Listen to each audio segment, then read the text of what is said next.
Olá, eu sou Antônio Carlos Souza, Tom, sou psiquiatra clínico e sou psicodramatista. Na década de 80, 1980, Zeraldo lançou um livro chamado O Menino Maluquinho. E a primeira frase, a frase que há de abertura do livro dele, diz: o menino maluquinho tinha fogo no rabo. Em 1982, o grupo Balão Mágico lançou uma música chamada Lindo Balão Azul, que inicia com essa frase: eu vivo sempre no mundo da lua.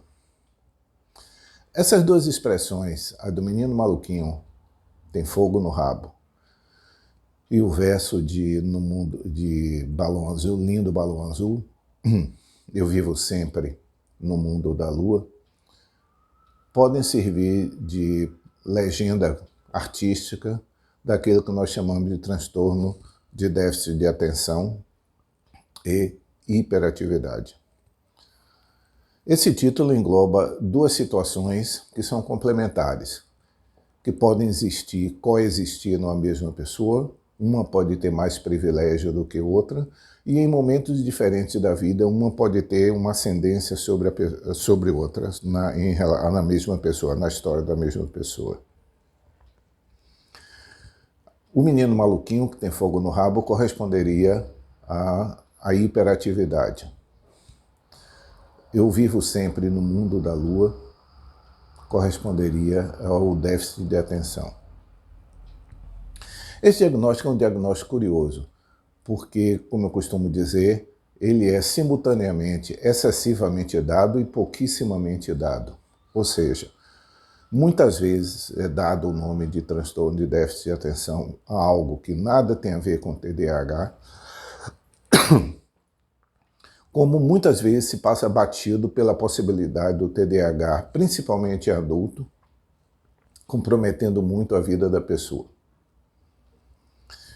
Tanto o déficit de atenção quanto a hiperatividade têm a mesma origem, vamos dizer assim, que é a dificuldade da pessoa exercer o controle voluntário sobre a sua motricidade, portanto, resultando num excesso de movimentação, de atividade, uma sensação de motor ligado o tempo todo e impulsividade, ou seja, reações que são impulsivas, não são mediadas pela decisão, mas são respostas impulsivas, como o mesmo problema em relação ao controle da atenção voluntária.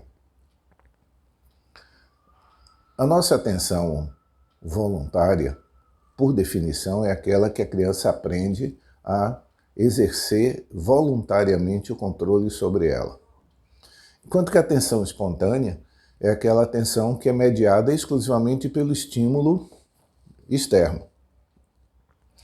Portanto, uma criança pequena, que é quase completamente atenção espontânea, o foco da atenção dela é determinado pelo objeto, não é por uma escolha individual, pelo objeto.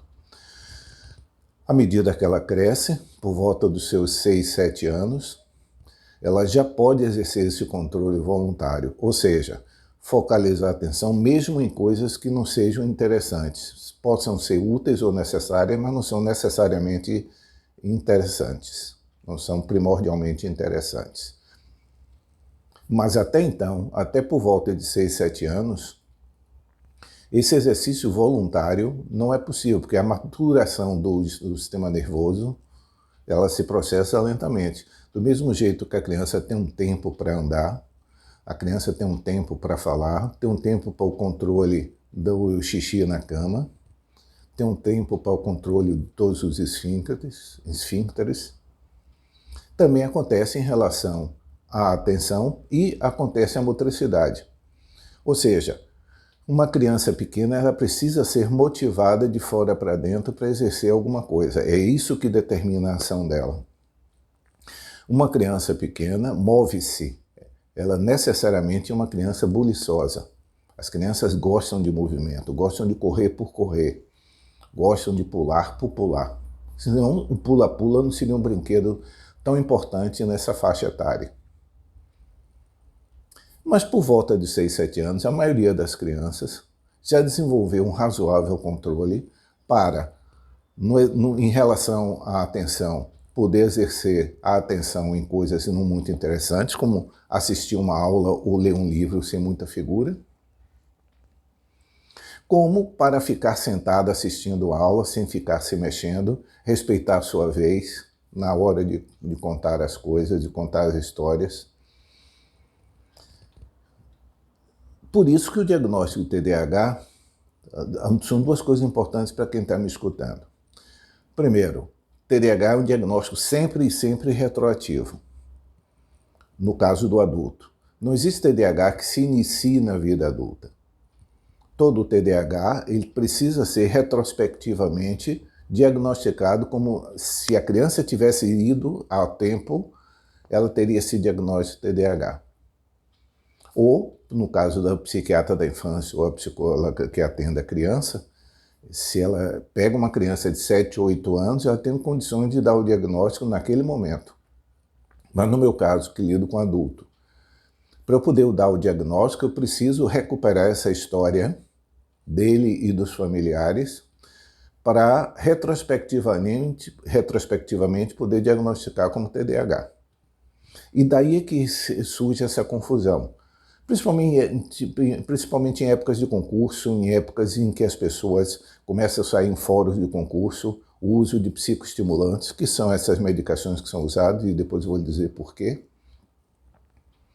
que as pessoas usam como se fosse para dar atenção. O tratamento TDAH, desde que seja estabelecido o diagnóstico, tanto em criança como adulto, é sempre composto de duas coisas. Um é a possibilidade do uso da medicação psicoestimulante e outro, a terapia dirigida por TDAH, a psicoterapia dirigida por TDAH. A depender da faixa etária e da gravidade, uma tem precedência sobre outra. Mas é importante que as pessoas que tenham, caso sejam adultos ou adultos que tenham crianças com TDAH, saibam que a função do remédio, do psicoestimulante, é exatamente a mesma função do meu óculos aqui, em relação à minha miopia. Corrigir funcionalmente durante o tempo que eu uso o óculos. Tirei o óculos, minha miopia volta. Coloquei o óculos, eu posso ter um uso social, eu posso enxergar e recuperar minha vida social muito bem. No caso do TDAH, quando se usa a medicação talvez dure no máximo 6 a 8 horas no organismo. Portanto, a medicação é para aquele período. Mas vamos imaginar que, hipoteticamente, a medicação dure cerca de 8 horas. O dia tem 24, portanto, 2/3 do dia ainda serão sem remédio. Portanto, a pessoa precisa desenvolver táticas e estratégias para lidar com a presença do TDAH na sua vida. E a segunda coisa, um adolescente que tenha TDAH, porventura seja diagnosticado TDAH, e ele já tem uma vida escolar complicada por causa das sucessivas perdas de ano, ou pelas más notas que ele tem, ou por não acompanhar o ritmo, ao tomar a medicação, isso não significa que ele recupera todo aquele gap, todo aquele fosso de informação e conhecimento que ele perdeu ao longo dos anos. Esse é um outro engano que frequentemente nós vemos com relação a pais de adolescentes. Supor que por estar tomando a medicação, ele recupera aquilo que ele perdeu. Não. Todo aquele fosso de conhecimento que eu me referi antes, que a criança teve dificuldade em relação à matemática, ou a português, ou a literatura, ou a física, ou o que for, a partir dali, o remédio pode lhe dar condição, tal como eu uso o meu óculos.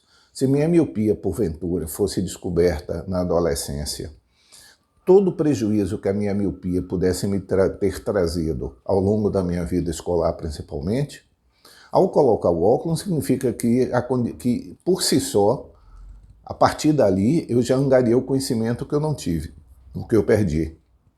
Segundo, pelo fato de eu estar usando óculos, não significa que eu vá necessariamente pegar o livro para estudar. A mesma coisa acontece com o TDAH. Se porventura o diagnóstico com 15, 16 anos de um TDAH, ou um adulto jovem em faculdade, é diagnosticado retrospectivamente como tendo TDAH. O fato dele precisar o uso do remédio, durante aquele período de ação do remédio, ele tem a possibilidade de focalizar a atenção ou de controlar a sua hiperatividade, a sua inquietação motora. Mas não significa necessariamente que ele vai escolher fazer isso. Para isso, a psicoterapia é necessária, para a pessoa aprender a desenvolver como eu vou lidar com isso, como eu vou controlar meu tempo, como eu vou controlar a minha agenda, como eu vou fazer para, durante o meu dia, eu poder selecionar as coisas que eu possa fazer e não fazer só as interessantes e deixar para lá aquelas que não são interessantes, mas são importantes. Portanto, essa conjunção de psicoterapia para dar as estratégias e táticas de viver com o TDAH, já que isso é uma condição persistente na vida da pessoa. O que vai mudando são os desafios. Com pouca idade, a criança, os desafios que a criança tem, principalmente, são os desafios de escola. Aqueles que sejam meninos maluquinhos, ou seja, tenham hiperatividade, será visto pelo mau, entre aspas, comportamento dele, pela inquietação motora dele, pela agitação, vamos dizer assim. Aliás, existia um termo muito antigo que dizia que a criança tinha bicho carpinteiro, que na realidade é uma corruptela. Bicho no corpo inteiro virou bicho carpinteiro. Essa sensação que muitas vezes o adolescente, o adulto ou mesmo a criança que tem a facilidade de se expressar diz, essa sensação de inquietação motora, de ter o motor ligado. Então o menino maluquinho vai acompanhar a vida dele, só que os desafios mudam. Na escola é o comportamento escolar, mas na adolescência e vida adulta é a inquietação, a mudança de parceiros, a mudança de focos, a mudança de interesses ou as coisas associadas, entre aspas, mau comportamento, porque é sempre visto pelo lado do comportamento. No caso do mundo da lua, da criança que tem a desatenção, o peso sobre ela é ser desligada, ser burra, ser coitada. Esse é um peso muito grande, que muitas vezes ao longo da vida se torna muito maior do que o próprio desafio da doença, do transtorno psiquiátrico.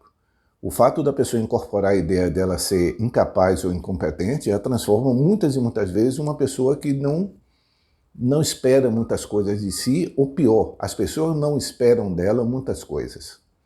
Então, hoje, brevemente, para a gente relembrar de como o TDAH pode ser uma coisa excessivamente diagnosticada, portanto, mal diagnosticada, como pode ser pouquissimamente diagnosticada e, mais uma vez, mal diagnosticada, deixando para lá um possível tratamento. Algumas vezes acusando-se alguém de TDAH, porque a palavra é acusação mesmo, é como se o diagnóstico rotulasse a pessoa, e outras vezes passando-se batido pela possibilidade de ajuda, seja medicamentosa, seja psicoterápica. Todo o tempo essas duas coisas andam juntas, uma se sobretraindo à outra de acordo com a necessidade. Espero que haja sido útil. Tchau.